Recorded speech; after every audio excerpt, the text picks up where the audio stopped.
saat dapat merasakan nikmatnya makanan karena pengecapnya normal,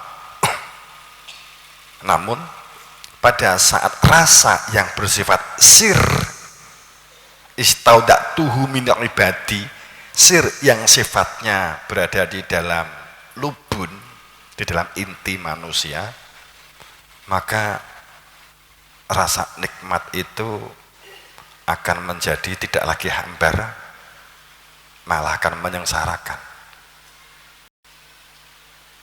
Nek rasane mati, nek lidah rasane mati, gak iso bedakne antarane sate, daging, lemah, pasir, banyu, ceren, apa susu, apa kopi.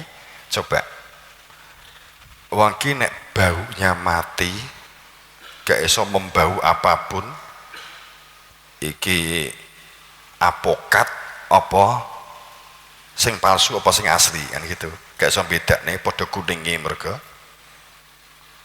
Nek gak iso bedakne, apokat sing asli itu buah, tapi nek apokat sing gak asli hasil dari fermentasi buah di dalam perut, sudah difermentasi di dalam perut, sudah bergabung dengan enzim dan hormon, keluarnya bau. Tapi kalau ini hilang, baunya hilang, rasanya hilang, gak bisa membedakan antara hitamnya kopi dengan hitamnya peceren, apa jadinya?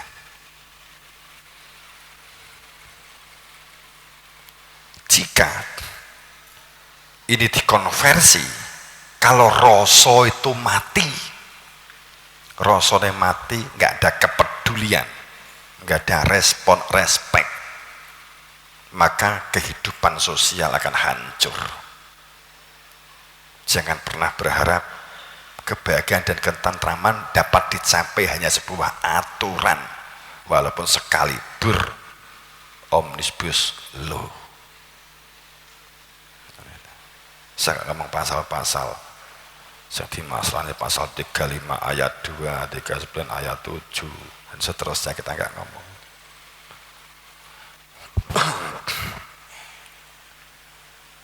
Aturan sudah pepak kita. Kita memerlukan apa itu jujur dan apa itu ikhlas, apa itu peduli, apa itu respect. Wong jane iki nek masyarakat kabeh iki duwe peduli, duwe respon, duwe respect ya. Memikirkan orang lain dan dirinya itu minimal imbang, gak usah nganggo aturan mlaku kok. Ini gitu aja ta. Gampangannya kan gitu, gak usah nganggo aturan mlaku. Roh. Gak usah aturan. Respon pokoknya enek. Nek enek pot sing garing, kemudian sing roh nelesi, ya gak usah gawe pikat mlaku gitu kan. Gampangannya kan ngono sebenarnya, walaupun kita ngomong syariat tetap ada sistem sih, tapi kan saya ngomongkan ekstrimnya. Itu kan masalah peduli. Peduli itu untuk melatih peduli.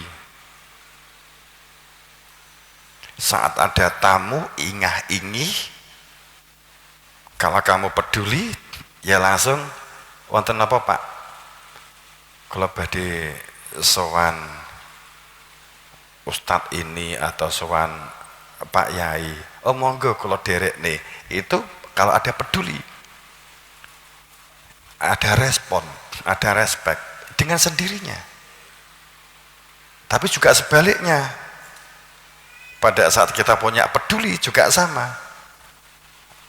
Berbicara orang yang punya peduli dan tidak, kalau hanya karena bukan digerakkan bukan karena peduli, tapi hanya digerakkan karena jadwal piket, wes pokoknya jam sakmene nyapu, mbuh wiresi apa ora nyapu.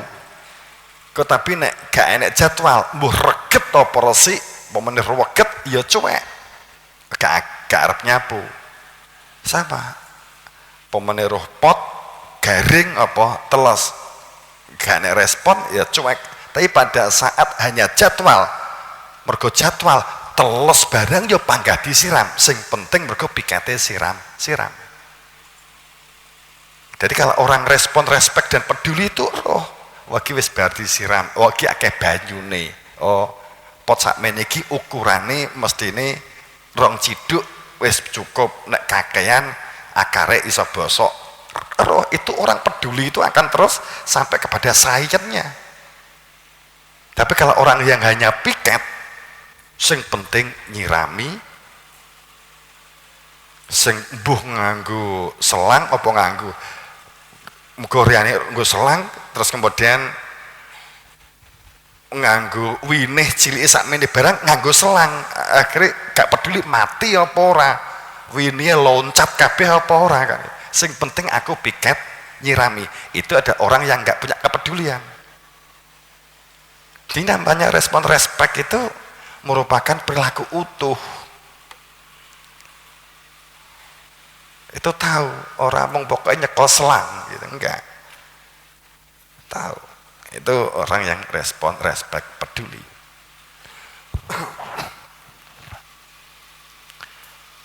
Nah, kita dalam kehidupan sosial masyarakat seandainya enggak ada aturan, tapi responnya punya respect, itu pun butuh dilatih. Itu sesuatu sing saki pemeneh gitu ya, angel ya.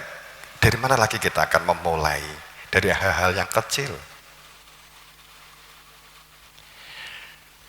Wis ganek peduli apa meneh sering bully. Cik nom kok nyapu, cik nom kok. Lah itu lebih parah gitu lah itu. Itu dementor, pembuat onar. Onarnya batinnya seseorang gitu ya. Ini kan sesuatu yang dipupuk, butuh kita pupuk. Dari sana perilaku-perilaku itu bisa kita buat. Itulah cara membaca ayat-ayat Allah secara kauniyah. Nek ayat-ayat kauliyah mung 30 juz, nek ayat kauniyah berjuz-juz.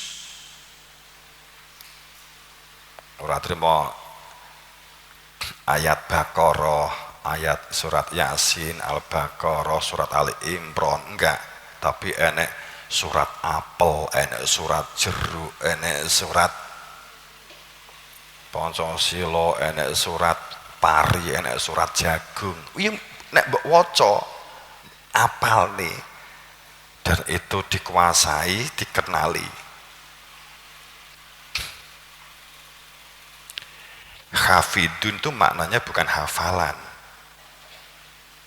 Ini yang menjadi salah paham kan di sini. Inna nahnu nazalna dzikra wa innahu lahafidun. Lamnya itu lam takkid. Perilakunya mauqif. Dalam satu kaidah tauhid. Pada saat lahafidun akan benar-benar diwujud nyatakan hafid. Makna hafid itu penjaga, bukan seperti perumpamaan seorang TNI, Polri atau di perusahaan satpam, sebagai satpam maksud saya, ngadeg meneng cek ngene tok, enggak. Namanya lahafidun itu menjaga dalam semua koridor, ngerawat, memperhatikan situasi, kondisi, itulah hafidun.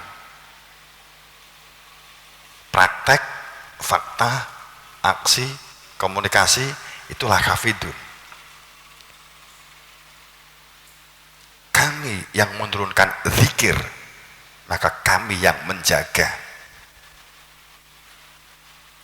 La hafidun, kami.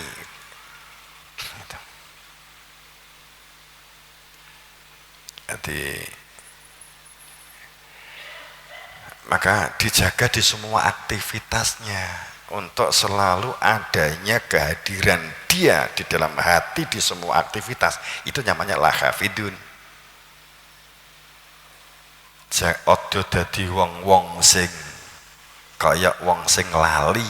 Nasullah, nek kowe lali karo Gusti Allah, maka kowe bakal lali terhadap diri kamu sendiri.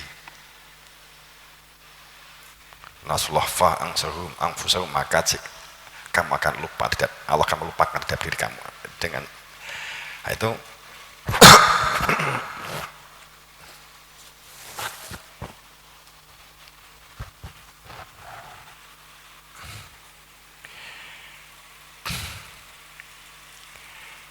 Itu jasad, hati. Hati itu semua tahu dalam pengertian faham bahwa hanya dengan hati nurani atau berhati nurani maka kehidupan ini akan menjadi baik. Saat berhati nurani, semua orang mengatakan nurani ini mati kan gitu kan. Tapi tahu nggak sebab mati dan hidupnya hati nurani kan? Ini kan permasalahannya. Hati nurani hidup dan mati itu bukan perkara sekedar masalah yang kita lihat seperti sekarang ini disebut berhati nurani, nur, cahaya, aini untuk melihat Tuhan. Jadi hati yang digunakan untuk melihat keberadaan Tuhan yang punya nama Allah, yang punya sebutan yang widi, Sang Hyang Kuwasa, Allah dalam bahasanya di masa-masa saat itu.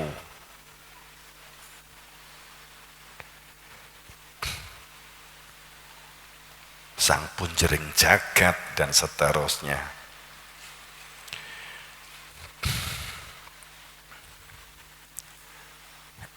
Maka hati nurani berfungsi itu dikatakan hati berfungsi itu kapan sih? Bukan perilakunya, bukan. Jadi orang mengatakan, oh perilakunya baik, oh dia berhati nurani, bukan. Ini kan orang salah kaprah, orang gak roh kan begitu. Orang yang hati nurani, orang yang mengetahui tujuan hidup. Orang yang mengetahui tujuan hidup. Tujuan di dunia itu apa? Posisi berdunia itu apa? Alat atau media untuk mencapai tujuan yang ditetapkan di dalam hati nurani menuju kepada Dia yang punya nama Allah. Kalau tidak mengenal Dia yang punya nama Allah, berarti tidak mengenal Tuhan, sehingga tidak ketuhanan yang Maha Esa. Maka yang berfungsi hati sanubari. Saat hati sanubari yang berfungsi, maka obah-osik gerakan aktivitas berdunianya untuk berbuat baik sekalipun itu adalah pencitraan supaya dikenal, riya, supaya orang melihat, sum'ah, supaya orang mendengar, ujub, golek pujian. Ini pada saat hati sanubari yang berfungsi. Kepentingan, keegoan, nafsi-nafsi. Kemudian pada saat di dalam hati nurani ada arwah, beberapa ruh, ada ruh. Yang kedua dalam posisi batin ada ruh. Saya nggak ngomong tentang sanubari sudah kita sekelas tadi. Ada ruh. Ruh itu kita orang yang berada di dalam kesadaran ruh.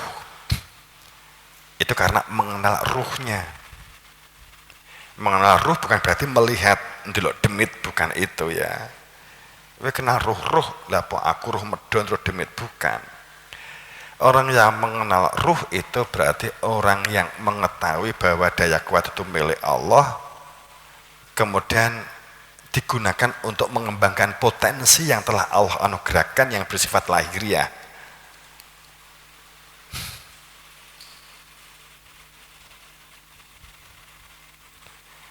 Sehingga orang yang dalam kesadaran ruh itu mengetahui sistem, metode, mekanisasi, mekanismenya, mengetahui mekanisasinya, komunikasi. Orang yang berada di dalam kesadaran ruh itu komunikatif, musyawarohan, lapang dodo, nyegoro. Itu orang yang memiliki kesadaran ruh.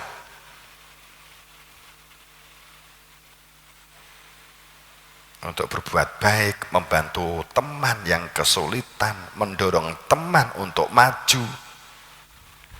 Itu orang yang memiliki kesadaran ruh. Antisipasi, waspada terhadap perilaku iri dan dengki. Itu orang yang berada di dalam kesadaran ruh. Itu hanya jika mengenal ruh. Kemudian di dalam ruh ada sir atau rasa. Sir atau rasa ini intinya manusia. Tentram, bahagia, yang bersifat masing-masing, bersifat individu, bersifat akhirat. Itu adalah sir atau rasa.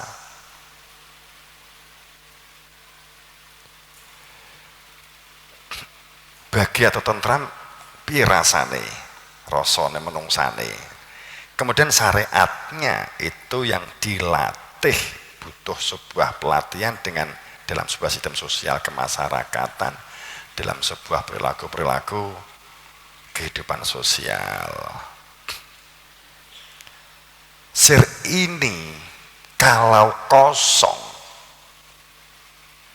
sir yang isi, sir yang berisi banyu perwitosari, sir yang isi poncomoyo, sir yang isi butiran iman, qolatul a'rabu amanna.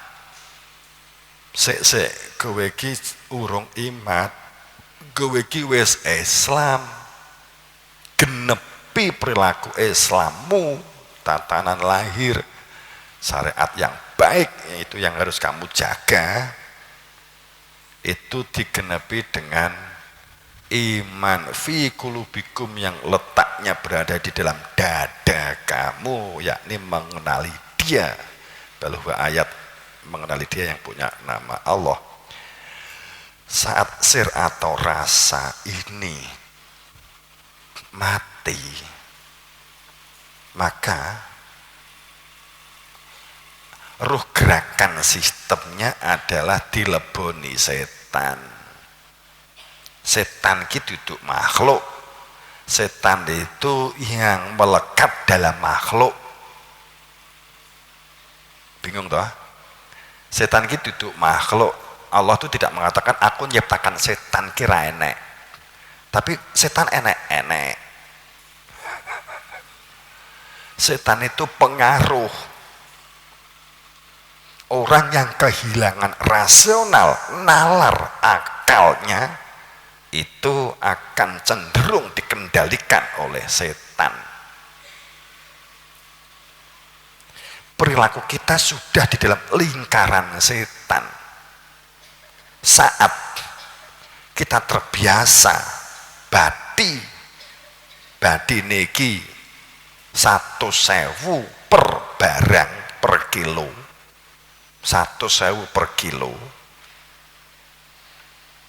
Kemudian suatu saat badi niki mung 80.000, itu dia akan menulis rugi.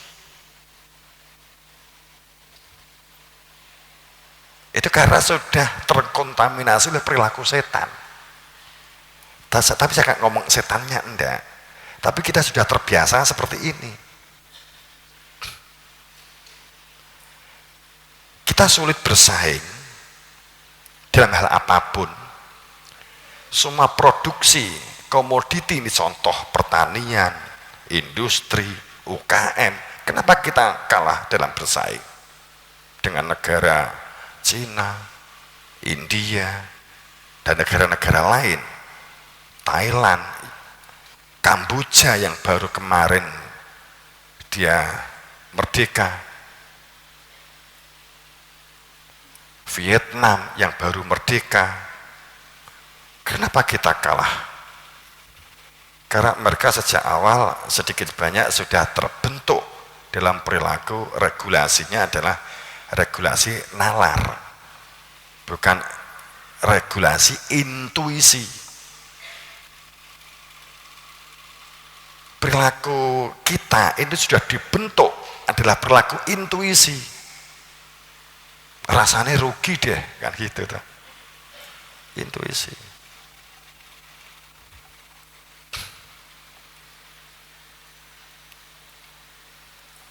itu kita akan sulit bersaing. Ini contoh konkretnya sepurone aku ora maksud jatuh ke petani enggak. Pada saat kalau kita menggunakan rasional, kita akan menggunakan secara nalar utuh. Biaya kerja piro, biaya sawah piro, biaya pupuk piro, biaya HPP, orang mengatakan demikian, enek transportasi, enek iklan kalau perlu sekian, begitu. Jadi bukan hitungannya bahwa harga pada umumnya 80.000, HPP ini piro 5.000 kan gitu kan, atau HPP ini 7.000. HPP itu harga operasional atau biaya yang digunakan operasional untuk produksinya, biaya produksi. Kemudian saat batas minimal atau HPP-nya sekian, sehingga selisihnya itu akan menjadi keuntungan atau menjadi apa begitu. Kalau cash flow bukan sekedar keuntungan, tapi saya ngomong untuk mempermudah berpikir saja. Saat terbiasa harganya itu 150.000, saat harga itu 75.000, pasti dikatakan rugi, kebiasaan. Kenapa bawang di luar negeri lebih murah? Karena berambang lebih murah. Menghancurkan kita. Karena petani sana sudah berpikir secara matematis, tidak dipengaruhi intuisi. HPP-nya tahu, nasional dibuka, sekian, HPP-nya 5.000, saya beli 8.000, untungmu 2.000, ada kepastian pembelian. Indonesia gak mau, petani minta 70.000 kan gitu. Gak akan pernah bisa bersaing petani kita.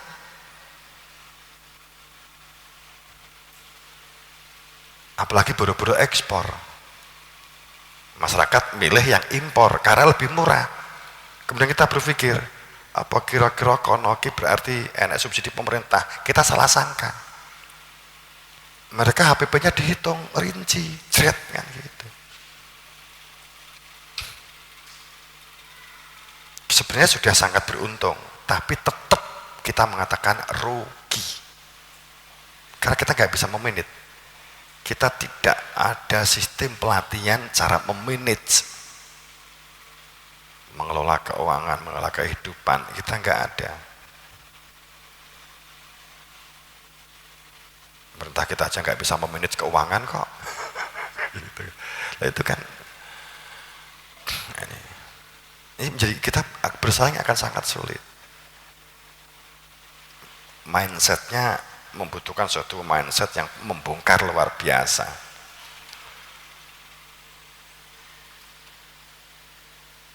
Nah, ini karena kita sudah satu sisi suatu saat dimanjakan sama kapitalisme. Kita dijajah, kapitalisme sudah paling hebat di dunia, itu penjajahan terhebat kapitalisme itu di Indonesia.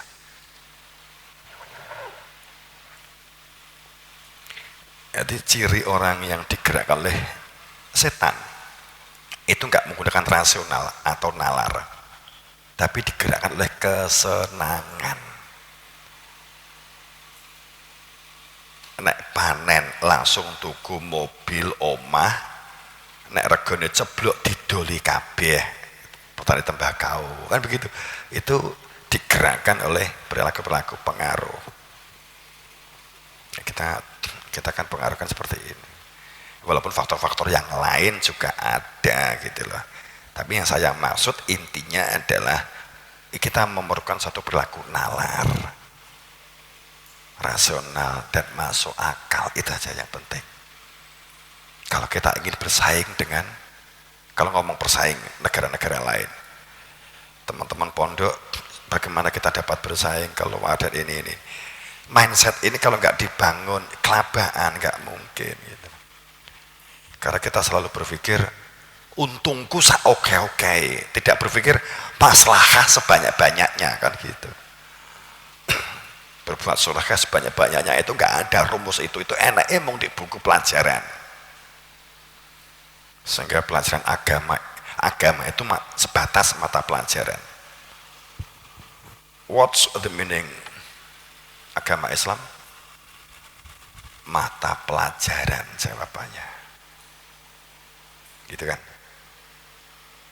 Bukan kehidupan. Nilainya itu songo agamane. Kehidupane ngelok ke ora apa-apa. Ora salat ora apa-apa. Gak patuh wong tua gak apa-apa. Itu perilaku agamanya adalah agama mata pelajaran. Inilah fakta-fakta kehidupan kita. Kemudian kembali, sir atau rasa. Saat telah mengenali dia di dalam rasa itu, maka itu yang dirasakan di semua aktivitas. Duduk sing entuk ganjaran, sing dihitung pahalamu mlebu surga itu adalah bukan jentat-jendit sholatmu, tapi atimu zikir apa ora. Sing dihitung kowe iki nek tandur, kowe nek tani, kowe nek ternak, kowe nek perikanan, sing dihitung dudu apa yang kamu lakukan, tapi zikirmu, hadirmu kepada Tuhan. Sing dihitung itu.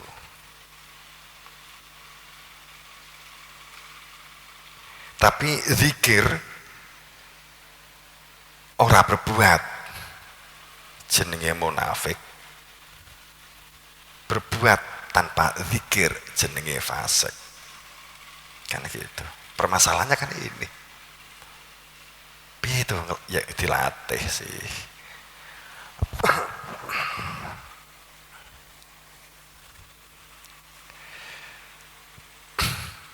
Maka pikiran akan muncul sebuah sistem atau cara bagaimana kita mendengar, bagaimana kita melihat, bagaimana kita berbuat yang akan berpengaruh terhadap tentram dan tidak tentramnya kahanan. Itu adalah berpikir yang telah terkoneksi dengan hati nurani yang memiliki tujuan. Tujuan itu nurani itu apa? Rasa sing wis kenal pengiran. Daya kuwate sadar.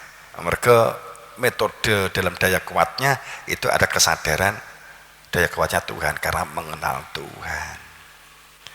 Maka terwujudlah baldatun thayyibatun warabun ghafur tata titi tentrem karta tata raharja lahir batin dunya akhirat.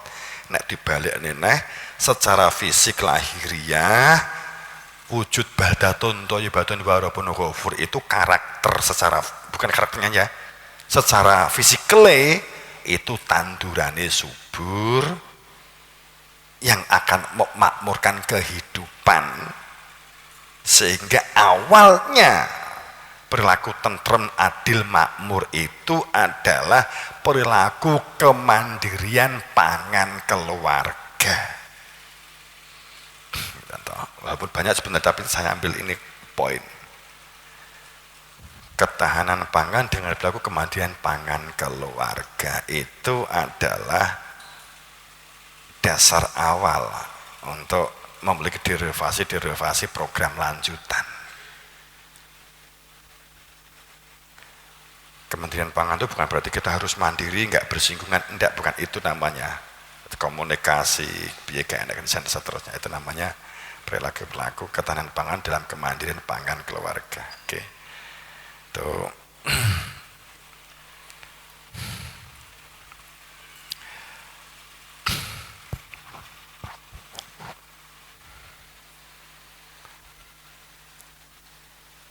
Itu nek kita membangun dari kemandirian pangan. Kalau mau sebuah perilaku herbal kesehatan ini plek kita mesti ke negara, maka kita akan pelan-pelan. Karena pemerintah enggak akomodatif ya blak bareng-bareng renyuk ya ayo, maju ya ayo, kan begitu. Sebenarnya karena itu.